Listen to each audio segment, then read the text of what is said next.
Hi friends, எல்லாருக்கும் வணக்கம். எல்லோரும் எப்படி இருக்கிறீங்க? இன்றைக்கி பார்த்தீங்கன்னா எங்கள் வீட்டில் என்ன பிரேக்ஃபாஸ்ட்னு வாங்க பார்க்கலாம்.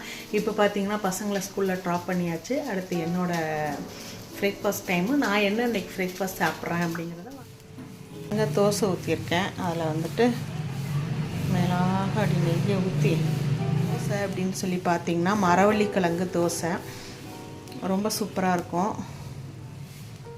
இந்த தோசைக்கு காம்பினேஷனாக வந்துட்டு இட்லி பொடி, வீட்டில் அரைச்ச இட்லி பொடி தான். அது கூட நல்லெண்ணெயை சேர்த்து இந்த மாதிரி மிக்ஸ் பண்ணிவிட்டு அதை வந்துட்டு கலக்கிட்டு அந்த கையை சப்புறது எனக்கு ரொம்ப பிடிக்குங்க. உங்களுக்கு யாராருக்கு பிடிக்கும்னு சொல்லுங்கள்.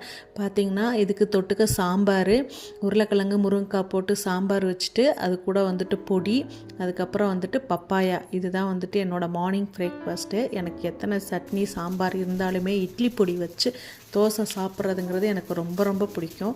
உங்களுக்கு இந்த வீடியோ பிடிச்சிருந்தா லைக் பண்ணுங்கள், சப்ஸ்கிரைப் பண்ணுங்கள். Thank you friends.